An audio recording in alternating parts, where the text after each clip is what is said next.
नमस्कार दोस्तों। तो अपन बात कर रहे थे जेनेटिक्स की, आनुवंशिकी की। आनुवंशिकी में अपन ने एक बहुत ही महत्वपूर्ण टॉपिक के बारे में चर्चा की थी, लिंग निर्धारण। उस टॉपिक को दोस्तों ध्यान से देखिएगा, क्योंकि वर्तमान कंपटीशन में उसके प्रश्न पूछे जा रहे हैं। आज अपन बात करने वाले हैं एक्स लिंक्ड इनहेरिटेंस, लिंग सहलग्न वंशागति की। दोस्तों, लिंग निर्धारण में अपन ने देखा था कि किसी भी प्राणी के शरीर में दो प्रकार के गुणसूत्र पाए जाते हैं। दो प्रकार के गुणसूत्र जो होते हैं उनमें ऑटोसोम और एलोसोम। ऑटोसोम कायिक गुणसूत्र होते हैं और एलोसोम जो होते हैं वो लिंग गुणसूत्र होते हैं। ऑटोसोम जो होते हैं वो कायिक लक्षणों का निर्धारण करते हैं, और जो एलोसोम होते हैं वो बनने वाला शिशु मेल होगा या फीमेल होगा उसका निर्धारण करते हैं एलोसोम। और ऑटोसोम जो अपने दैहिक लक्षण है, अपनी जो बॉडी है उसके अंदर जो लक्षण पाए जाते हैं उनका निर्धारण करते हैं ऑटोसोम। पहले कुछ समय पहले ये माना जाता था कि जो लिंग गुणसूत्र होते हैं एलोसोम, जैसे अपन मनुष्य की बात करें तो मनुष्य के अंदर जो लिंग गुणसूत्र होते हैं वो होते हैं एक्स और वाई। अगर फीमेल की बात करें तो फीमेल के अंदर एक्स क्रोमोसोम, और अपन बात करें मेल की तो मेल के अंदर एक्स वाई क्रोमोसोम होते हैं।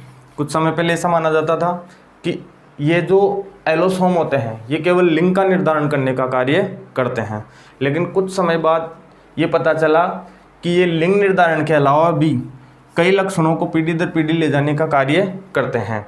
जैसे मनुष्य के एक्स क्रोमोसोम पर लगभग 2000 जीन पाई जाती है, जिनमें से 20 जीन ऐसी है जो विभिन्न कायिक लक्षणों का निर्धारण करती हैं।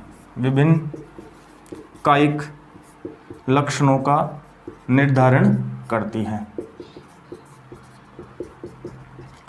हमने पहली क्लास के अंदर मनुष्य के अंदर लिंग निर्धारण की प्रक्रिया देखी थी, और उसके अंदर ये बताया था कि जो 44 गुणसूत्र होते हैं वो होते हैं ऑटोसोम, और जो एलोसोम होते हैं वो फीमेल के अंदर तो होते हैं एक्स एक्स, और मेल के अंदर जो होते हैं वो होते हैं एक्स वाई। इस तरीके से युग्मकों का निर्माण अपन ने किया था। जो फीमेल होती है वो समयुग्मजी होती है, समयुग्मजी, और जो मेल होता है वो होता है विषम युग्मजी, विषम युग्मजी। जब युग्मकों का निर्माण होगा तो वापस से मेल और फीमेल का निर्माण होगा। यहाँ आप ध्यान से देखिएगा, एक्स क्रोमोसोम जो फीमेल का है वो मेल के अंदर भी जा सकता है, 44 प्लस एक्स वाई हो सकता है, और जो मेल का एक्स क्रोमोसोम है वो फीमेल के अंदर भी आ सकता है, 44 प्लस एक्स एक्स। ये पुत्री और ये पुत्र। इस तरीके की लक्षणों की वंशागति के कारण इस एक्स लिंक्ड इनहेरिटेंस को क्रिस क्रॉस वंशागति भी कहते हैं। क्रिस क्रॉस वंशागति। इसकी वजह यह है कि एक्स गुणसूत्र जो माता का है वो पुत्र में जा सकता है, और एक्स क्रोमोसोम जो पिता का है वो किस में आ सकता है, पुत्री में भी आ सकता है। इस प्रकार इसको अपन क्रिस क्रॉस वंशागति नाम देते हैं। एक्स लिंक्ड इनहेरिटेंस का मतलब है कि वे लक्षण जिनकी जीन लक्षण कायिक होने चाहिए और जिनकी जीन एक्स क्रोमोसोम पर प्रेजेंट होगी उनके बारे में अपन डिटेल से अध्ययन करने वाले हैं। इन एक्स लिंक्ड इनहेरिटेंस के बारे में सबसे पहले मॉर्गन नामक वैज्ञानिक ने ड्रोसोफिला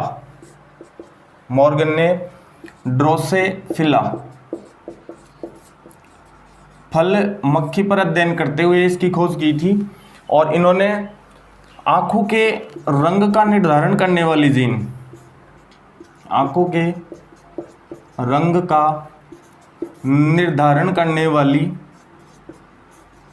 जीन का अध्ययन किया था, करने वाली जीन का अध्ययन किया। इन्होंने आंखों के रंग के लिए जो जीन जिम्मेदार होती है उसका अध्ययन किया है कुछ इस तरीके से। इन्होंने लाल आंखों वाले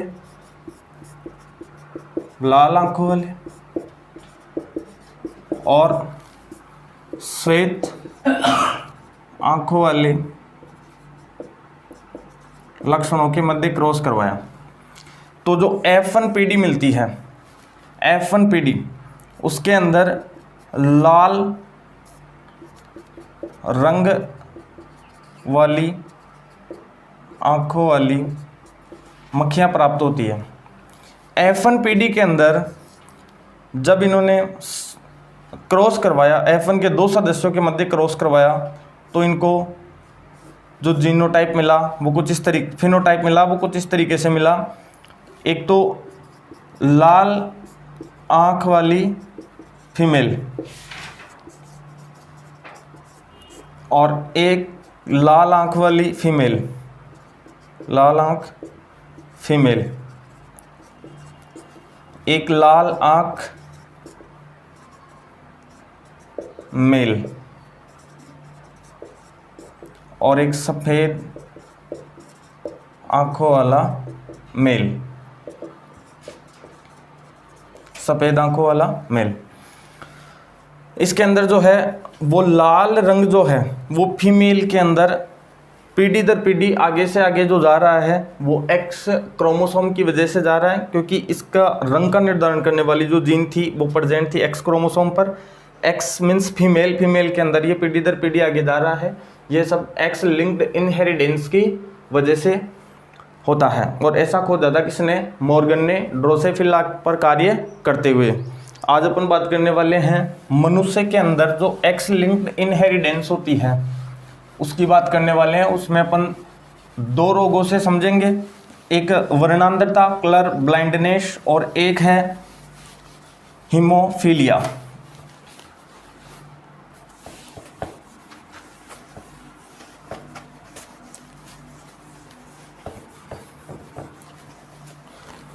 एक्स लिंक्ड इनहेरिटेंस, उसका अपन मनुष्य के अंदर पहला एग्जाम्पल लेते हैं तो वो है वर्णांधता, कलर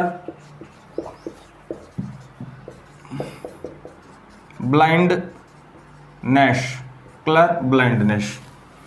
आपको पता होगा मनुष्य की जो आँख होती है उस आँख के अंदर जो दृष्टि पटल होता है, आँख की जो रेटिना होती है, उस रेटिना पर दो प्रकार की सेल्स पाई जाती है, रोड सेल और कॉन सेल्स। रोड सेल्स और कॉन सेल्स। रोड शलाका कोशिकाएं और कॉन सेल्स जो होती है वो होती है शंकु कोशिकाएं। रोड सेल्स के अंदर दृष्टिवर्णक रोडोप्सिन का निर्माण होता है और कॉन सेल के अंदर रंग का निर्धारण करने वाले आयोडोप्सिन का निर्माण होता है। रोड सेल्स के अंदर रोडोप्सिन और कॉन सेल्स के अंदर आयोडोप्सिन बनता है। ये दृष्टि के लिए आवश्यक है और कॉन सेल्स के अंदर बनने वाला आयोडोप्सिन जो है वो रंगों में विभेद करने के लिए आवश्यक है। इसकी कॉन सेल्स का निर्माण करने वाली जो जीन होती है वो एक्स क्रोमोसोम पर पाई जाती है, एक्स गुणसूत्र पर पाई जाती है। एक्स गुणसूत्र पर पाए जाने वाली ये जीन तीन रंग के लिए जिम्मेदार होती है, लाल, हरा और नीले रंग के लिए। इन रंग का निर्माण करने के लिए, इन रंगों में विभेद करने के लिए जो जीन प्रेजेंट होती है वो कौन सेल्स का निर्माण करती है। और आपको पता होगा लाल, हरा और नीले रंग, इन रंगों को अपन मिक्स करके कई प्रकार के रंगों के बारे में देख सकते हैं। अपना जो रेटिना है वो रंगों के अंदर विभेद करने की क्षमता रखता है। लेकिन एक्स गुणसूत्र पर पाई जाने वाली ये जीन यदि असामान्य रूप से कार्य करती है तो कौन सेल्स का निर्माण नहीं होता, और कौन सेल्स का निर्माण नहीं होने की वजह से जो व्यक्ति है वो मुख्यतः लाल और हरे रंग के अंदर भी भेद नहीं कर पाता।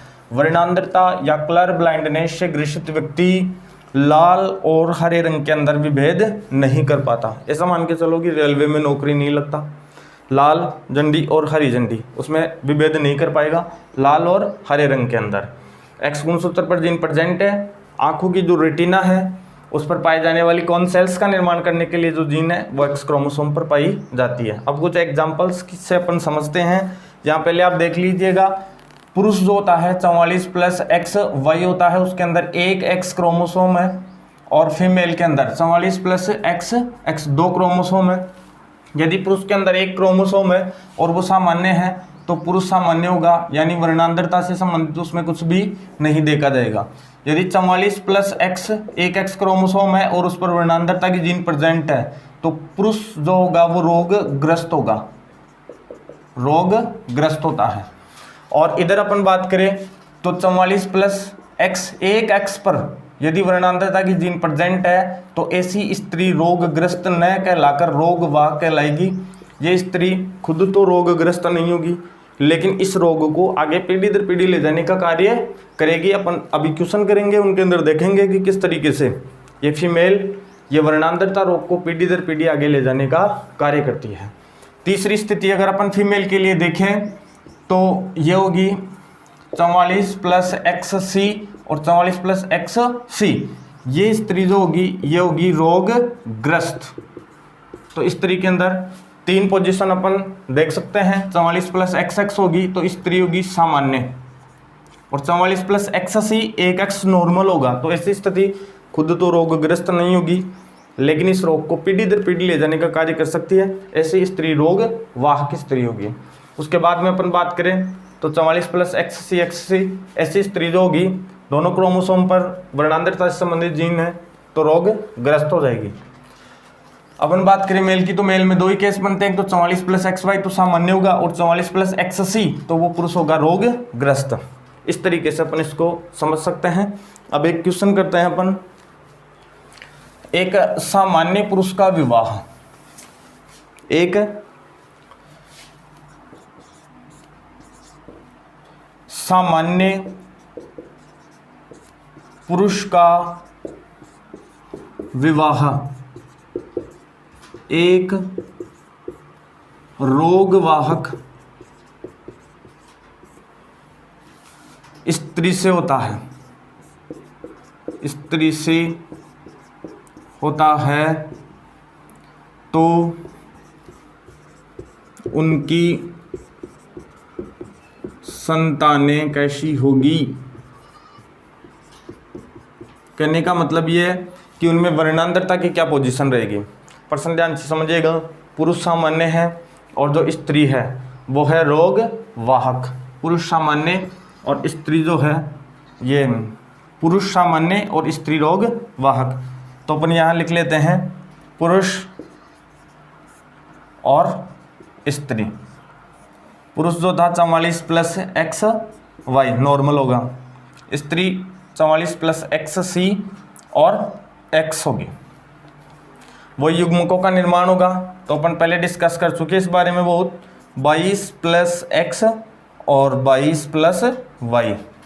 यहाँ अपन देखते हैं तो 22 प्लस एक्स लेकिन सी वर्णांतरता वाली जीन इस पर एक एक्स क्रोमोसोम पर वर्णांतरता वाली जीन प्रेजेंट है, जबकि दूसरे एक्स क्रोमोसोम पर ऐसी कोई जीन नहीं है, दूसरा एक्स क्रोमोसोम सामान्य है। तो 44 प्लस ये 22 प्लस एक्स हो जाएगा। अब यहाँ पर गैमेटो जेनेसिस के बाद में गैमेटो फ्यूजन की बात करते हैं, युग्मक संलयन की। तो 44 प्लस एक्स सी और एक्स ये जो होगी ये पुत्री होगी, पुत्री होगी। और ये पुत्री जो है 44 प्लस एक्स सी ये रोगवाहक होगी, रोगवाहक। यही अपन बात करें तो 44 प्लस एक्स एक्स ये भी पुत्री है और ये सामान्य पुत्री होगी। फिर अपन बात करते हैं तो 44 प्लस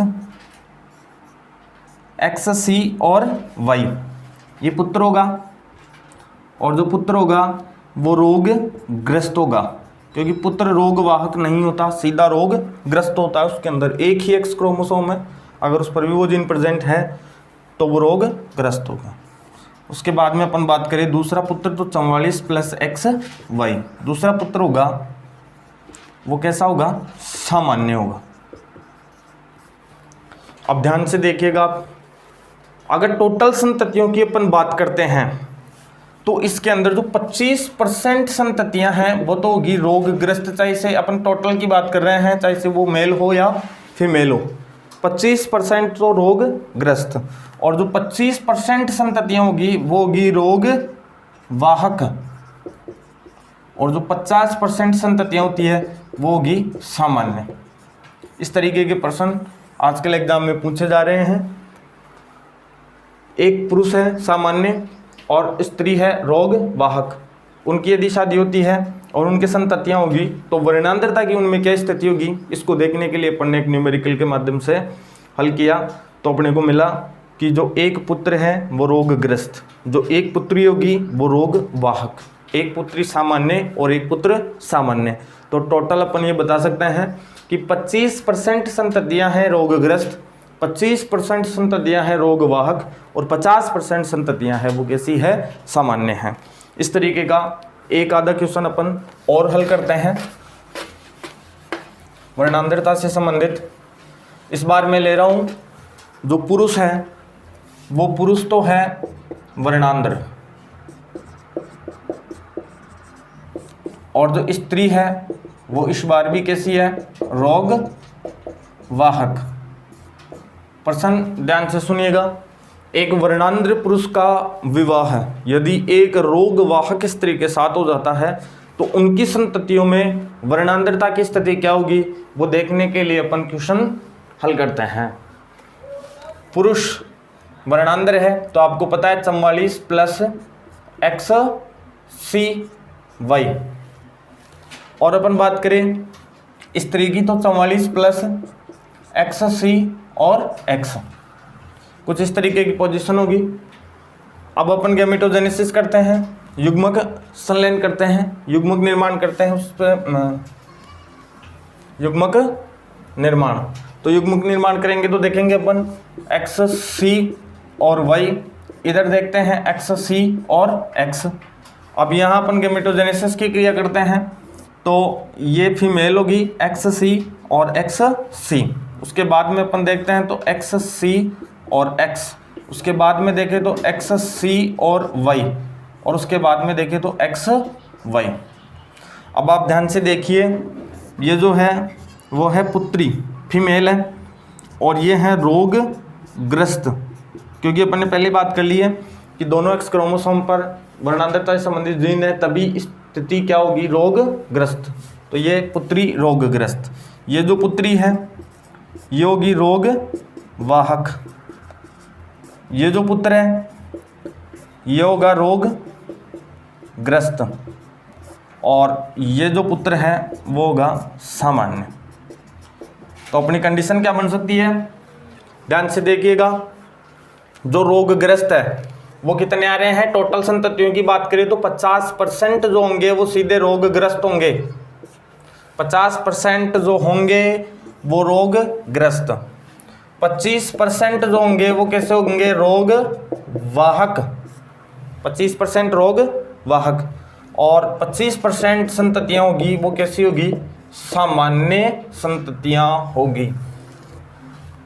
यदि एक वर्णांतर पुरुष का विवाह है एक वर्णांतर रोग की रोगवाहक स्त्री के साथ करवाया जाता है तो उनकी 50% संततियाँ रोगग्रस्त होगी, 25% संततियाँ रोगवाहक होगी और 25% संततियाँ कैसी होगी, सामान्य होगी।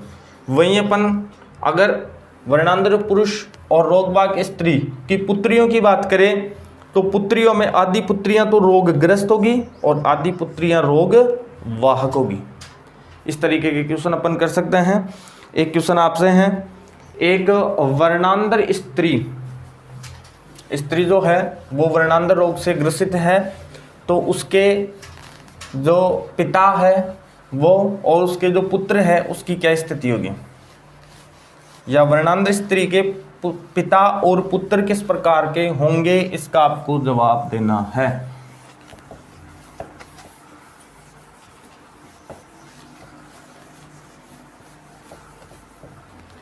यहां ध्यान से देखिएगा आप, प्रश्न है अपना,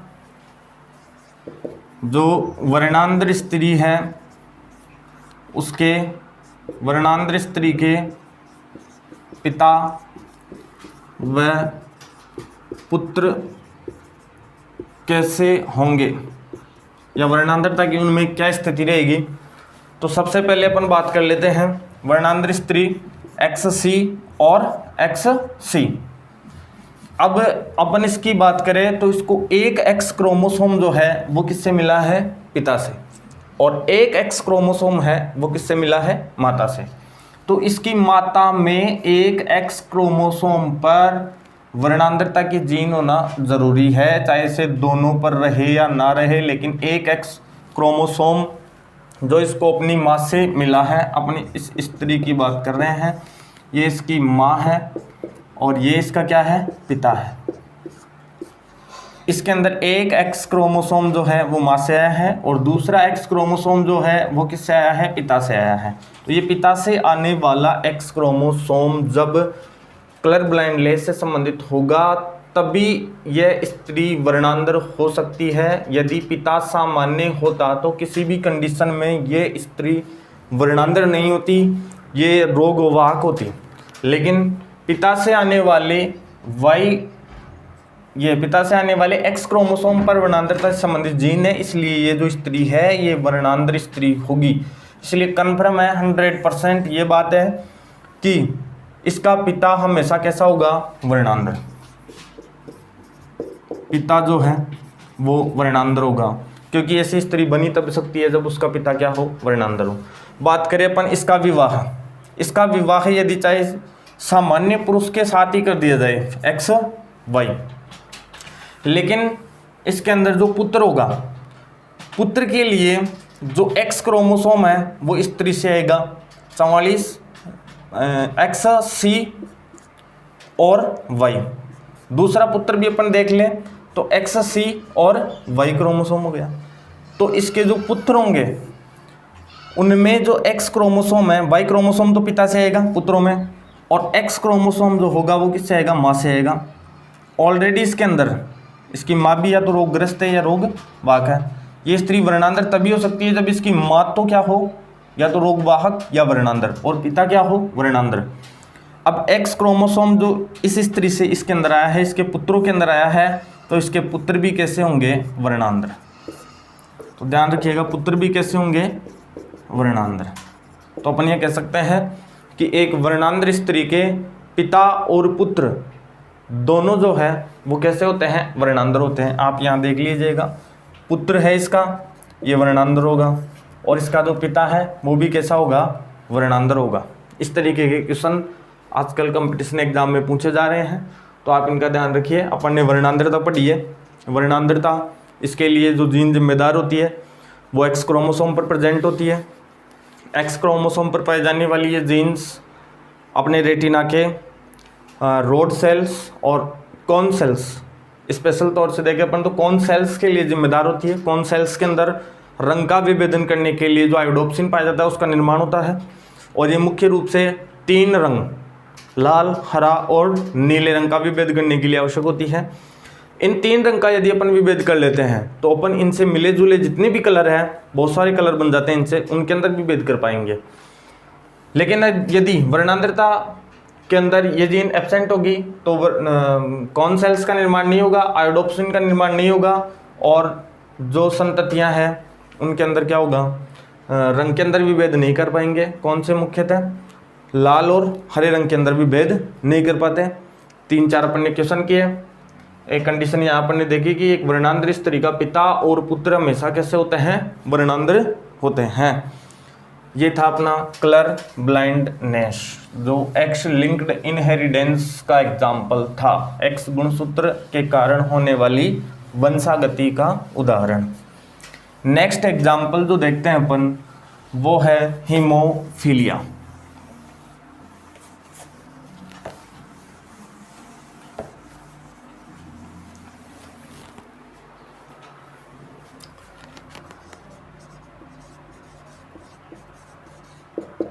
हीमोफीलिया दोस्तों, हीमोफीलिया के अंदर भी क्या होता है? रक्त स्कंदन नहीं होता। हाँ, तो अपन बात कर रहे थे नेक्स्ट एग्जाम्पल की, और नेक्स्ट एग्जाम्पल है अपना हीमोफीलिया। एक्स लिंक्ड इनहेरिटेंस का नेक्स्ट एग्जाम्पल है हीमोफीलिया। इसकी खोज जो थी वो जॉन ऑटो ने की थी, और जॉन ऑटो ने इंग्लैंड की महारानी विक्टोरिया के जो वंशावली थी उसके अंदर इस रोग की खोज की, इसलिए इसको, वो एक रॉयल फैमिली से बिलोंग करती है, इसलिए इसको रॉयल डिजीज़ के नाम से भी जाना जाता है। हीमोफीलिया को रॉयल डिजीज़ के नाम से भी जाना जाता है। अपने को पता है जब चोट लगती है तब ब्लीडिंग होती है। जो ब्लीडिंग टाइम होता है वो होता है 1 से 3 मिनट का, और उसके बाद में 5 से 7 मिनट के अंदर जो होती है वो क्लॉटिंग हो जाती है, यानी रक्त का स्कंदन हो जाता है, थक्का बन जाता है। रक्त का थक्का बन जाने से रक्त का स्राव रुक जाता है। जिस व्यक्ति को हीमोफीलिया होती है उसमें चोट लगने पर जो रक्त है वो लगातार स्रावित होता रहता है, और लगातार रक्त स्रावित होने से व्यक्ति की मृत्यु तक हो जाती है। ये रोग जो होता है वो होता है हीमोफीलिया। हीमोफीलिया के अंदर अपन देखें तो रक्त स्कंदन कारक होते हैं। रक्त ब्लड क्लॉटिंग के लिए जो कारक जिम्मेदार होते हैं उनको कहते हैं रक्त स्कंदन कारक, और मनुष्य में रक्त स्कंदन कारकों की संख्या जो होती है वो होती है 13। अगर रक्त स्कंदन कारक नहीं है तो उनकी वजह से ब्लड क्लॉटिंग नहीं होगी, और इसके लिए जो उत्तरदायी जीन है वो भी एक्स क्रोमोसोम पर प्रेजेंट होती है। यहाँ अपन देखते हैं कई प्रकार के हीमोफीलिया पाए जाते हैं, उनके अंदर अपन बात करते हैं हीमोफीलिया ए। और जो हीमोफीलिया ए है वो होता है रक्त स्कंदन कारक 8 की कमी से। जिस व्यक्ति के अंदर रक्त स्कंदन कारक 8 की कमी है उस व्यक्ति को हीमोफीलिया ए होता है। और रक्त स्कंदन कारक 8 को अपन एंटी हीमोफिलिक ग्लोब्यूलिन भी कहते हैं, AHG, एंटी हीमोफिलिक ग्लोब्यूलिन की वजह से जो हीमोफीलिया होता है, अनुपस्थिति रक्त स्कंदन कारक 8 की, वो होता है हीमोफीलिया ए। दूसरी पर बात करें तो हीमोफीलिया बी, ये होता है स्कंदन कारक 9 की कमी से, और स्कंदन कारक 9 को अपन क्रिसमस फैक्टर के नाम से भी जानते हैं। तीसरा जो है वो है हीमोफीलिया सी, और हीमोफीलिया सी होता है रक्त स्कंदन कारक 11 की कमी से, और उसको कहते हैं अपन PTA, plasma thromboplastin antecedent, plasma thromboplastin antecedent की कमी से जो होता है वो होता है हीमोफीलिया सी। तो रक्त का थक्का नहीं बनेगा, रक्त का थक्का नहीं बनेगा तो उस व्यक्ति के अंदर क्या होगा, रक्त ज़्यादा स्राव हो जाएगा, जिससे व्यक्ति की क्या हो जाएगी, मृत्यु तक हो सकती है। इसकी अपन बात करें तो सेम वही कंडीशन है वर्णांतरता वाली, कि एक पुरुष है और जो पुरुष है वो XY है, इसके अंदर हीमोफीलिया से संबंधित कोई फैक्टर अनुपस्थित नहीं है, एक्स क्रोमोसोम जो है वो सामान्य है तो पुरुष भी सामान्य होगा। नेक्स्ट बात करें अपन XHY, तो ये पुरुष जो है ये रोगग्रस्त होगा, रोग वाहक नहीं होगा। पुरुष सीधा एक एक्स क्रोमोसोम है, अगर उस पर हीमोफीलिया की जीन प्रेजेंट है तो वो सीधा रोगग्रस्त होता है, रोग वाहक नहीं होता। अपन बात करें फीमेल की, तो फीमेल के अंदर जो होगा वो होगा 44+, यदि XX आ रहा है तो फीमेल सामान्य है, नॉर्मल है, और 44+XH और X आ रहा है तो ये फीमेल रोग वाहक है, रोग वाहक। फीमेल रोगग्रस्त नहीं होगी, रोग वाहक होगी। कब? जब एक एक्स क्रोमोसोम पर हीमोफीलिया की जीन प्रेजेंट हो तब। नेक्स्ट बात करें XH और XH, तो ये जो फीमेल है ये होगी रोगग्रस्त। इस फीमेल के अंदर हीमोफीलिया रोग होगा। नेक्स्ट अपन बात करते हैं क्वेश्चन की, तो क्वेश्चन देखिएगा आप, एक सामान्य पुरुष है और जो फीमेल है वो कैसी है, रोग वाहक है, रोगग्रस्त नहीं है। पुरुष जो है वो है सामान्य और जो फीमेल है वो है रोग वाहक। अपन यहाँ बात कर रहे हैं हीमोफीलिया की, तो पुरुष सामान्य XY और जो फीमेल है वो रोग वाहक है XH X, तो XY XH और X। अपन बात करें तो एक जो लड़की होगी ये पुत्री है, रोगग्रस्त नहीं है, क्या है, रोग वाहक है। ये पुत्री होगी, ये जो पुत्री है ये सामान्य पुत्री है। ये जो इसका पुत्र है वो रोगवाहक तो हो नहीं सकता, तो सीधा होगा रोगग्रस्त। और ये पुत्र जो होगा वो कैसा होगा, सामान्य होगा। अब यहाँ आप देखिए इस स्त्री के अंदर हीमोफीलिया रोग नहीं था, लेकिन इसके पुत्र को हीमोफीलिया रोग हो गया। किसने पहुंचाया? इस महिला ने पहुंचाया, इसलिए ये रोगग्रस्त नहीं, कैसी थी? रोग वाहक थी। अब आप मेरे को बताइए, क्या एक हीमोफीलिया से ग्रसित फीमेल का जन्म हो सकता है क्या या नहीं हो सकता? उसके बारे में आपके क्या विचार है, जल्दी से बताइएगा। क्या एक हीमोफीलिया से ग्रसित फीमेल का जन्म हो सकता है क्या?